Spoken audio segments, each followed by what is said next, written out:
While Caleb Wilson has brought a new set of excitement to Chicago, and ESPN actually has him on a quick pace to become a star in the NBA, one thing that I want to continue to push this offseason, like I've tried to do multiple times, is make sure, let's not forget about Matas Buzelis. And because Matas has already made one leap on this team, he went from a promising rookie to an actual NBA starter, proving that in his second year. And now the harder jump needs to come. Can he become a 20-point-per-game scorer for the Chicago Bulls this season? And what would a Matas Buzelis true leap look like, and how would it affect the Chicago Bulls rebuild? We're going to talk a little bit about that. Plus, we're going to talk about the Peyton Watson 3-team trade that went down, and ask the question, did the Bulls actually miss out on acquiring another young player that could have fit this rebuild? We're going to talk about it all and more right after this.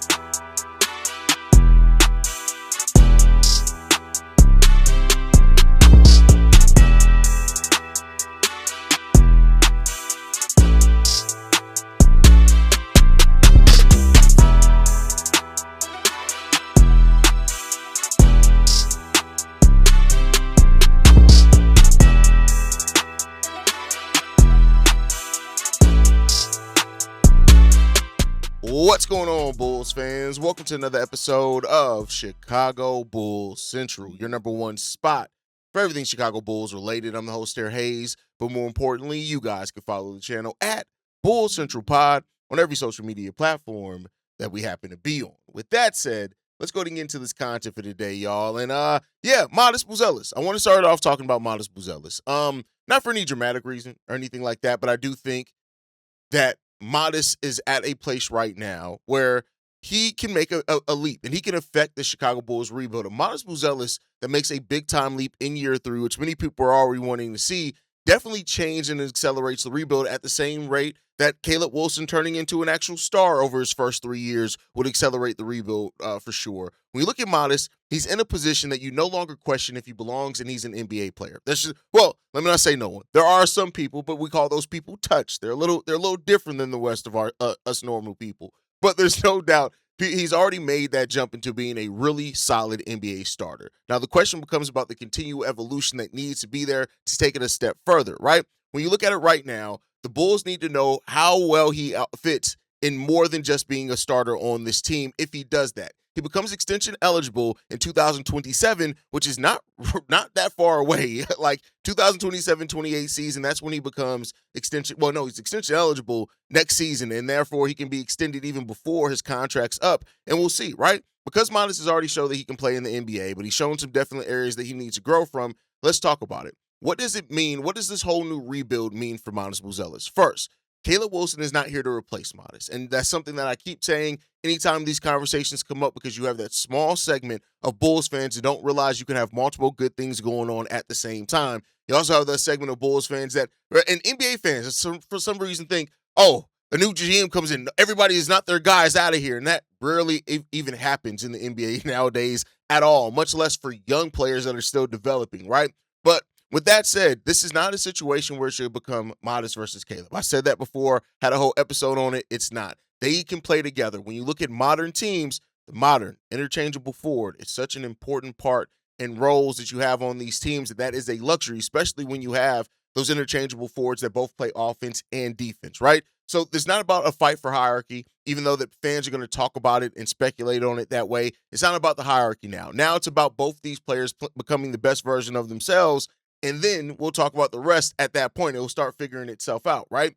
So what does a leap for Matas Buzelis look like in year 3? What does it really look like? While I did say can he become a 20-point-per-game scorer, it's not really just about points per game, right? The benchmark is not simply go out there and average 22 or it's a bust. That's not that, right? Like, again, me and my brother Vaughn, shout out to Unc Vaughn, not Savon, my actual little brother.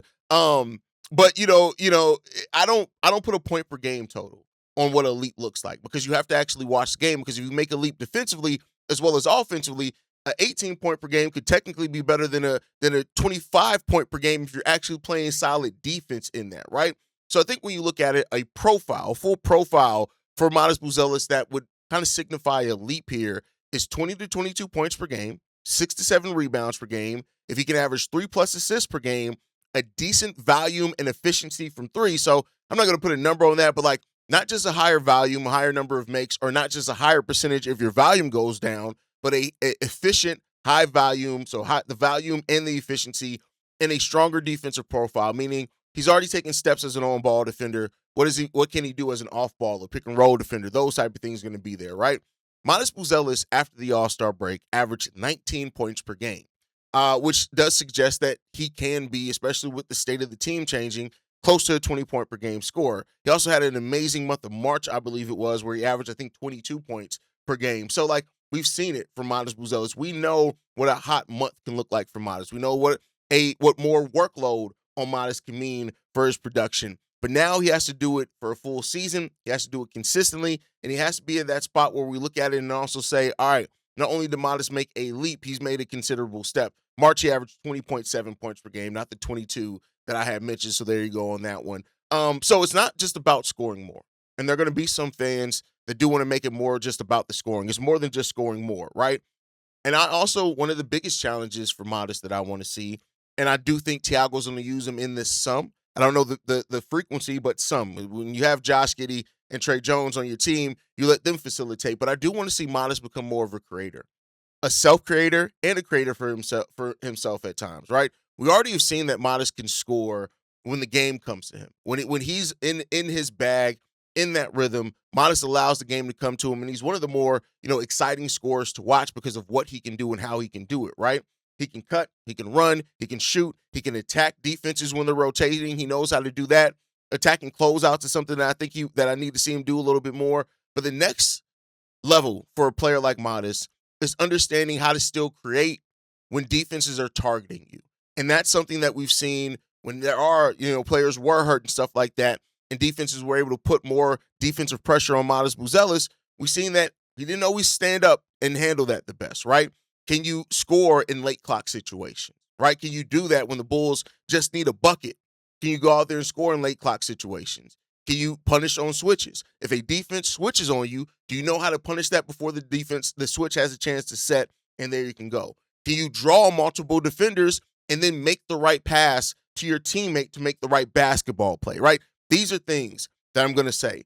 Thiago Splitter is going to have times and going to have chances where he gives the ball to Matas Buzelis and says, go create something. What does he create is going to be there, right?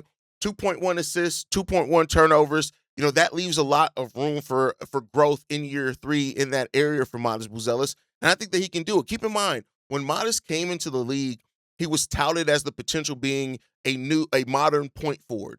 We haven't gotten to see a lot of the point of the forward part of it. And that's because of where we were. We had ball handlers and Kobe White and Josh Giddey, and even Zach LaVine was still here initially, those type of things. So, there's reasons for it. I'm not going to act like there's not, but you got to take that and figure it out. You have to figure out how to get a little bit of that done. And I do think, looking at how Thiago has expanded the role of some players, how he used Denny Advia as a point guard at times. Now, they had injuries, but he did that. And especially for the Bulls, when we try to figure out who's going to be the stagger guy with the bench, if that does end up being Matas Buzelis, I do want to see him have a little bit more opportunity to create, self-create and create for others. We'll see, right? I also think that the jumper for Matas Buzelis has to become more dependable. 6.4 threes per game, which is solid enough. That's great, right? He made 173s last year, both upticks in him, but he shot the ball 34.9%, so almost 35%. If he's going to keep that same volume of 6.4 threes per game, I need you kind of more towards the 36, 37%. If it comes down and he takes more like 4.5 to 5 threes per game, I need that efficiency to be closer to 38%. So that's what I kind of need for him, right? Defenses, though, they do respect volume. When you talk about how defenses adjust to players, they respect the volume three-point shooter more than just the efficiency three-point shooter. If he can get up to the percentages that I marked out there, I think, especially on those volumes, I think he can create enough to where the defense has to, guard him at the three-point line, which they kind of already starting to do, but there still are those times where if he's not hot, they're going to sag off on him. So we'll see there. And then another challenge that I want to see from Matas Buzelis, get to the free throw line more. I think if you're going to be, especially when you see players make that step into being a consistent 20-point per game scorer, a lot of those guys are getting to the free throw line. Now, he doubled his free throw attempts from year 1 to year 2. He went from 1.5 3-point attempts to 3.1. So he doubled that, right? Again, he had the ball more, all those type of things. I would love to see that be more towards about 5 free throws per game, especially with how much I think Matas is going to take on more of an offensive workload than what he did at the beginning of last season. I think being at about 5 is going to be, really good. That's going to help you get to that 18 to 20 points per game, even when your jumper's not falling. And that's something that he's going to have to do with his size, with his athleticism, with his ability to finish. Matas Buzelis should be able to attack those mismatches, initiate contact, get those foul calls, and hopefully eventually also finish through contact, which then you're getting an and one opportunity. So that'd be really good for him. And then also the two-way. Tiago Splitter, the thing that he said about Matas in that press conference was, I see Matas Buzelis as a two-way player. I'm going to develop him as a two-way player. Matas has to take that step as a two-way monster for this team consistently, right? He has the defensive tools. We've seen him. That's why his on-ball metrics are so good. He had 116 blocks, 173 made threes last season. That combination that he's able to bring is special. That is a special potential in a two-way player. Now, blocks don't equate to complete defense. The same way that steals don't mean that you're a complete defender. Matas is going to have to take that step, but also like to see Matas towards one steal per game. So if he's around 1.5 blocks, 1 steal per game, 2.5 stocks per game, I think that's really where you want Matas Buzelis to be in right now. He needs to be able to contain wings, guard defense, rotate properly in the pick and roll. If he does those things, that's there. The Matas, Caleb, and Nick Claxton front court could become a very special defensive front court potentially, right? And Matas has to do that as well in those cases. He has to hold up his end of the bargain there.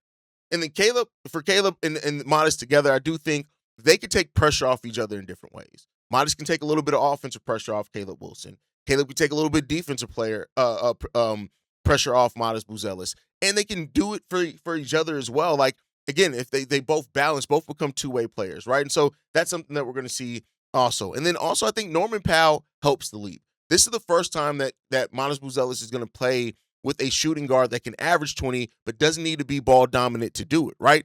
Zach LaVine needed to dominate the ball to do it. Kobe White needed to be heavy on ball to do it. You even look at last season, both Anthony Simons, Colin Sexton, they definitely needed to be on ball to do it.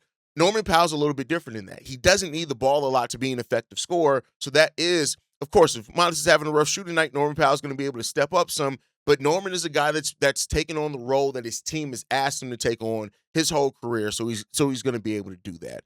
This is a valuation season for Matas Buzelis. And if in that valuation season, I want to be clear here. This is me putting out there that I want to see him make a leap in year 3. He can still make the leap in year 4. He can still make it in year 5. But it'll be really nice to see him do it this year. And then we start focusing on the next steps for Caleb Wilson. And I do think that the different outcomes for the Bulls are this, right? Outcome number 1, if Matas Buzelis makes the leap, not a leap, but the leap, right? Then he becomes a 20-point per game scorer. He looks more like a co-star if Caleb Wilson becomes also a franchise-level player, right? The Josh Giddey connects everything for this team, and we're off to rolling. And outcome number 2, and this may be the more likely outcome, Matas improves but doesn't have that star-level leap, which means he's still valuable, right? He's still likely to be a high-level scorer if he does that. And then Bryson Graham will kind of have a better idea if he's going to need one more star or a complementary player with Matas and Caleb and Josh Giddey. And then if Matas does stagnate some, don't panic. Like I said, the leap can still happen in year 4 or it can happen in year 5. And honestly, it could be cheaper for the Bulls if it does happen more so in one of those years than the year right before he's able for an extension. So we'll see. Here's the 5 things that I want to see from Matas Buzelis this year. Can he score 20 consistently? Can he maintain efficient, high-volume shooting from 3? Can he create when the first action fails and create for his teammates? Can he become a reliable two-way player this season? And do Caleb and Matas make each other better? That's what I want to see for this season, and we'll see. With that said, let's get into the next segment for the show, and this is Facts or Cap. Did the Bulls miss out after the Cavs landed Peyton Watson? Let's talk a little bit about this. Now, I had a completely different segment planned before this trade went down. I was actually going to talk about how the Bulls could help the Denver Nuggets keep Peyton Watson. We're talking about trades of Cam Johnson and Zeke Naji and those type of things. But you adjust to what happened. So Peyton Watson was traded yesterday to the Cleveland Cavaliers in a 3-team deal. I think it's got expanded to even more than 3 teams. And now he got Peyton Watson got a $88 million 4-year deal. So $22 million per is what he got in that regard. So let's talk about the facts or caps question in this one, right? The Bulls missed a young wing who fit the rebuild. Is that a fact or a cap? I think fact, but only from the sense that from a player archetype standpoint, right? The archetype that Peyton Watson is fits what Bryson Graham likes. He's young, athletic, he's defensive-minded, he plays ball, he shoots the three, right? He fits the rebuild timeline as well, right? The Bulls could have added some length, they could have added some defense, they could have added some transition ability, and he ended up getting paid around the same thing that Norman Powell got paid, right? And so with that, it is what it is. But liking the player is different than liking the price. The Bulls may have missed out on a player that brings the archetype, but that doesn't mean that they should have matched the price for where they are right now, right? So let's talk about the next thing. Should Chicago have beaten the Cleveland Cavaliers offer for Peyton Watson? I'm going to call cap on this one. And the reason why I call cap is that Cleveland is in a different timeline than the Chicago Bulls. They are in a timeline where they right now are trying to win the title. That's it. Right now, would I have been mad if the Chicago Bulls did sign Peyton Watson to their contract? No, I would have looked at it and said, all right, you added another young player. I don't know what that means for Matas' extension down the road because, again, we know how ownership is. Unless this team is a championship contender, they're only going to pay so many close to $100 million contracts, right? The Cavs are trying to win now. The Bulls are trying to identify who their core is before they have to spend that big-time money. That's what they're trying to do right now. So because of that, I got to call cap on it. Watson is very talented, and I would not have that. And because I'm calling cap on this specific topic does not mean that I think that Peyton Watson is a bad player or wouldn't have helped the Bulls. That's not what I think at all. But Cavs paid Peyton Watson like a team that's trying to compete for something now. The Bulls just simply aren't there right now. They're not. All right, next question. Peyton Watson would have been the perfect fit next to Matas and Caleb. Here's the thing. I'm going to call half fact and half cap on this one. And the reason why I say that is this. Defensively, yes, he absolutely would have fit in. Watson, Matas, Caleb, Claxton, right? That would have given a ridiculous amount of length all throughout those 2 through 5 positions, right? He fits the modern kind of wing forward, but offensively, we already have shooting questions. And we don't know exactly who Peyton Watson is as a shooter. We don't know that, right? And so what they did instead, rather than attach long-term money to a player that may not be the shooter, the Bulls spent the money on Norman Powell, who they know is going to be that shooter, and they don't have to attach long-term things yet, and it gives you more time to evaluate your core, right? So with Watson's offensive role still developing, while you're still trying to develop Caleb Wilson's offense, Matas Buzelis' offense, I think adding another young player that needs those touches and reps just to see what he can become, he does fit the defensive dream. He fits that. And keep in mind, too, his breakout came playing the 3, not the 2, like some people were. And even with the Cavs, he's going to be playing the 3, not the 2. What did Denver want him to play? The 3, not the 2. That's for Savant, my brother. But, we'll see what happens in regards to that one. But I'll say half and half on this one. Next up, should the Bulls have tried to land Max Strus in this trade, though? We just talked about Max Strus yesterday. Max Strus ended up going to the Los Angeles Clippers, and I believe all the Clippers included in that was a second-round pick that they had got from the Kings, right? So we talked about it. All the reasons we talked about yesterday. Max Strus makes sense for the Chicago Bulls because of the shooting, all those type of things. The Bulls need shooting. The Bulls need spacing. Max Strus would have been that. He's an expiring contract on top of that. He's always wanted to be a Chicago Bull, all those type of things. If Max Strus was available, Bryson Graham should have at least asked about trying to get it, even though the money, as we said, wasn't the cleanest fit. But with that trade being expanded where other pieces went to other teams, who's to say that the Bulls could not? And who's to say that they didn't try to get involved in that trade? But I'll say this. It's a fact. They should have at least made the call. And I'm not saying that they didn't make the call. So I'm not saying that it's capped that they made the call, but I'm saying that in the overarching thing in this conversation, the Bulls should have absolutely made that call on trying to get Max Strus in here. Personal opinion. Next up, missing on Max Strus was a major mistake. That's where I'm going to call cap. And I know some Bulls fans are going to hate to hear this. They're not going to like to see it and all those type of things. Strus going to the Clippers doesn't automatically mean that the Chicago Bulls failed.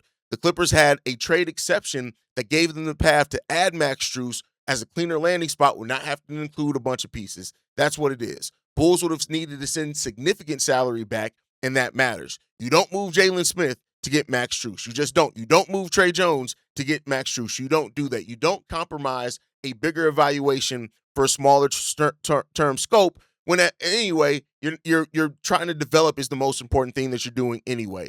Calling about Strus is absolutely smart. Overpaying and messing up your chemistry or your balance, that was where it would not have been worth it for the Chicago Bulls. And then facts are cap. This trade proves Bryson Graham flexibility strategy matters. Big facts on this one. This is exactly why Chicago has kept the Chicago Bulls flexible. While people are whining and crying and moaning about us not filling the 15th roster spot, This is why those matter. This is why restricted free agency creates pressure. This is why trade exceptions matter. This is why apron rules matter. This is why all those things matter. Flexibility is the name of the game in the modern NBA, especially in the second tax apron era. And so Bryson Graham's patience is going to look boring until another team needs a favor. Now, the Bulls weren't that team that gave the favor in this trade, but it doesn't mean they won't later on. And we'll see what's going to happen in there. And then facts are cap that the Bulls fans should be mad that they missed out on this big cap. Do not be mad at this. Frustrated, question some things, maybe. I can't take away anything from you on that, right? Can't do that. But Watson would have been interesting. Strus would have helped the need and fit all that. So I can't blame Bulls fans for being frustrated, a little bit perturbed that we weren't able to get out there and get it done. But at the end of the day, I think that, I have there's reasons why that it didn't make sense for the Bulls. They just got to make sure that when those reasons come back around, chances come back around, that they make the right move later down the road. That's it. That's it for me. Last talking point for today before we get up out of here. Kyle Korver. Could he come back to Chicago? Kyle Korver left the Atlanta Hawks, and now he's there. He has history with the Bulls. He would have been there in Atlanta with Bryson Graham last year in Atlanta, and the Bulls still don't technically have a GM role here with Chicago. Our GM role is going to be filled by, I think, Steven Mervis, who has a different title, but they don't have an actual person with that GM title and role. And because he was previously mentioned as a target for the Chicago Bulls, many Bulls fans are asking, could Kyle Korver be the next guy that comes into the Chicago Bulls front office? Here's the thing they're going to say. This is the type of thing that will make too much emotional sense to maybe happen for real. Everything's lining up. He worked for Bryson Graham. He played in Chicago. Chicago Bulls fans still have an affinity for Kyle Korver. Kyle Korver would have seen some of the inner workings of this ownership group and all that type of stuff. Fans would absolutely love it. It would. Some fans would automatically say it feels like another nostalgia play by the Chicago Bulls, but Bryson Graham hasn't been here to play off nostalgia, so I don't know. If Bryson Graham makes the hire, I think he's making the hire because he believes in it, not for nostalgia for Bulls fans. Plus, how many Bulls fans really think about who the GM is during the season? That's things for us like basketball nerds and people who are watching this YouTube channel and stuff to do. Not everybody cares about that. But I wouldn't hate Kyle Korver to come. He's been in Atlanta for a long time. You've seen how that organization and that team was worked up and developed players. I wouldn't hate it if he were to be here. I haven't really heard any real rumblings on it from like real sources, just kind of more speculation pieces from around. So we'll see. But keep an eye out for Kyle Korver, and we'll see maybe if he is eventually in the Chicago Bulls front office. But that's going to do it for today's episode, y'all. I want to thank you guys for tuning in. Make sure you guys sound off and everything down below. What does a Matas Buzelis year 3 leap look like for you? Do you feel like the Bulls missed out on either Peyton Watson or Max Strus and being a part of that trade? And then how you guys feel about the potential Kyle Korver coming back to this team? Make sure you guys sound off down below. Make sure you guys hit that like button, subscribe to the channel, hit that notification bell so you never miss an episode or an upload. You can follow us at Bull Central Pod on every social media platform. You can send us any feedback, questions, comments, concerns, bullcentralpod@gmail.com. And lastly, if you want to leave a text message and or voicemail for the mailbag, the number to do so, 773-270-2799. We are the #1 spot for everything Chicago Bulls related. That is thanks to you, lovely and beautiful people. And like I like to end every episode on, go Bulls. Love you guys. See you right if you can, y'all. Peace. This has been a presentation of the Breaks Media.